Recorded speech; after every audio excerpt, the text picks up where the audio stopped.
Well, hello there, humans, hippies, earthlings, whoever you are, wherever you are, whatever you're doing, or whoever you're lucky enough indeed to be doing it to. I'm Bushka, and this is Pubg Mobile. And today we're taking up the gauntlet again. No pun intended. We are going through episode 2 of my learning to claw. Now, this isn't so much a guide, because obviously I'm still learning this, but I think it's a very, very good way of looking at something that may be ahead of you. The whole process, I wanted to document it and talk through it because it's very relevant to the way the gaming industry is going. I know that sounds like big picture stuff, but think of it like this. When first-person shooters and such came out on mobile games that were actually good-looking stuff, like World of Tanks Blitz, for instance, you had no requirement for claw whatsoever. You could just get away with using two thumbs, and that was all there was to it. That was the way the games were designed. And as the games get more and more complex and the games get prettier and prettier, I mean, this is a superb looking game on my iPad Pro 10.5, then you're going to need to access more and more controls to move your avatar around the battlefield and be successful. So learning to claw is a really, really important part of a young human's growing up.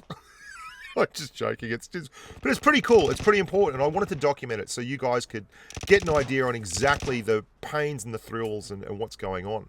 Now, it's fairly obvious if you can watch this that, I mean, this is me on like day 3 of learning to claw, and you can tell that I am already moving pretty well in terms of strafing and automatic fire. And that's not the big deal because that comes very much naturally. But my buttons are all over the place and I'm still not sure how I'm going to do it. And even more importantly, my left hand was absolutely killing me. Like, it was almost like it had been put in a vice and twisted because I played thousands and thousands and thousands of hours of mobile gaming as a YouTuber, producing content with my left hand just having my thumb pressed on the glass and nothing else. And now I was taking my thumb, my pointer finger, my index finger at times as well, and putting all 3 of them on the glass, and it changed the way my arm was situated, and ergonomically that absolutely screwed me. So I had to stop. I literally had to stop playing because it was hurting too much, and I realized that I had to adjust more than just the buttons in game because they were never going to fit. I had to adjust the way I both held and seated the iPad, and I did just that. I bought a new stand for the iPad, or rather a new cover that has an area that folds away to get the iPad at the right height. And to do that, I actually had to get off my ass and go and find and look at a heap of these stands in real life. And I had a funny situation where I was at the back of the Office Works down in Brookie on their office furniture with a table that was approximated to be the same height as my desk, and the same chair that I use at home. It's one of the reasons I went to this store, set them at the right height, and then I was trying out all their iPad covers and seeing which one hurt my hand the least to make that decision. So that's a lot of effort, going and doing that and actually sussing all that stuff out. But I hope it bears fruit and I hope it works, because this is really, really tough to do. The more time you put into another method of holding the iPad, the harder this is. And this is much harder than the iPhone because the iPhone is small enough that it's very, very easy for your fingers to touch the screen without moving around at all. The iPad is very, very difficult. It's a heavier object. It's much harder to hold up, and it's a lot harder to actually hold for extended periods of time. And when you're in games that go for 30 minutes, that's very, very rough. Now, I want to talk now about the actual setup that I've been having and how I've been learning to do this. And it's important to note that it's been easier at the moment because we have war mode. And because war mode is such a bang, bang, bang, bang, bang, lots and lots and lots of time on target, constantly respawning, constantly moving around, you get a lot of practice. But man, oh my God, I was getting wrecked. And you're going to see every single game I was changing everything. Every time, move it here, move it there. And what I was also doing was I was starting off games and doing really, really well. And then as my left hand got tighter and more tired and more tired and cramped up, I couldn't finish. And I kept coming second and getting run down at the post. And I mean, I was just losing battles that normally with my thumbs, I would always win. And we'd move things and we'd tickle them and jiggle them and wiggle them. And maybe it's too big and maybe it's too small. But this is part of the process. It really, you can have a simple like half claw, which I started with, which works very well. There's no doubt about it. But I want, if I'm going to do it, I want to do it right so that I have absolute control over my character. That means I want to have my lean button set up to where I hold them down, and when I release them, I stop leaning. And when I lean, I go in and I zoom in. So if I've got a red dot on an AKM, I can lean around a corner, fire and release it, and I pop back around the corner. And if I've got a sniper rifle, I'll swap out to that very, very quickly. So when I lean, I don't zoom in with the sniper rifle. Like, it's all... And it's very, very difficult to do, and it takes a lot of effort. And I think this is probably the biggest reason why people don't persevere with this, is that getting it just right, if you're a min-maxing power gamer kind of person, is absolute torture. If you've been like me all your life, I'll give you a look at where I'm at the moment. And this is what I mean. You can see I've got an unscoped M24. Look at that. That is... that's 3 fingers on the left-hand side of the screen working there. Now, then I've got 2 fingers on the right-hand side of the screen. I've got at least 4 fingers at all times touching the screen just about. Like, it's mental, but look at that. The ability to lean as you're rolling out through school or something and duck around a corner and shoot and release and come back is massive. And putting that time on target has been really, really helpful. Now, the thing that has obviously suffered the most is my sniper. I was in a situation previously where if we're in a squad run for China number 1, my boys in China number 1, woohoo, shout out, I would get the Kar 98. Like, they would give me the Kar 98 for the most times, unless Chappos was in the game, because he never gives me a Kar 98. And Fly Meza, I don't really take it off Fly because he's a very good shot with a Kar 98 as well. But I'll take Snake's Kar 98 every day of the week. And, sorry, Snakey. And basically, I found that my efficiency with the close quarters combat went through the roof. I was winning a lot more fights than I was losing. But my efficiency with the long range bombers, the marksmen, went right bloody down. And that was tough. But I've put a lot of work in, and you can see on the move headshots like that are why the claw is brilliant. I've also adjusted my settings. This is, so much effort. I've had to adjust my scope. So my 8 times and my 4 times, I've made them more sensitive. Also, if you're jumping, why? If you're jumping in these kind of close quarters things, it just lets me know when you land, I know where you're going to land. So it allows people to line a shot up. Like, every shot I got was when that guy landed from a jump. Hey, he lands from a jump. I know where that's going to be. Bang, I get him. Like, it's crazy.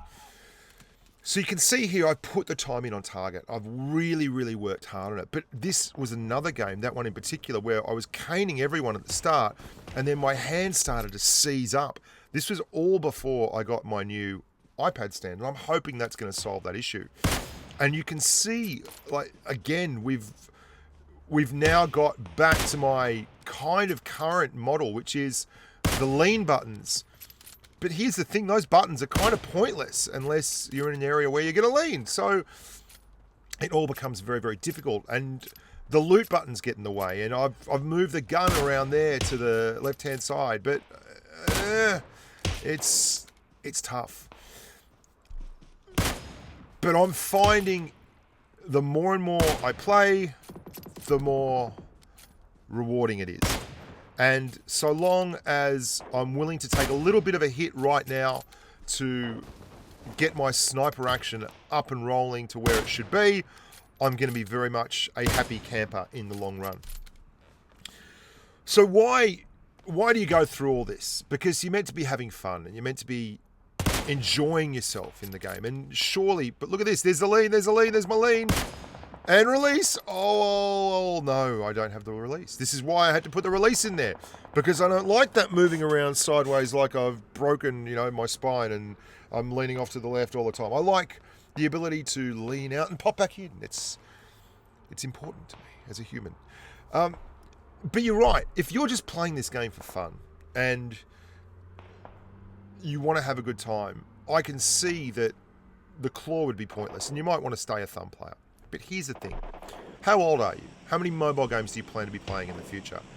Because mobile gaming, guys, is the way of the future. Look at this game here.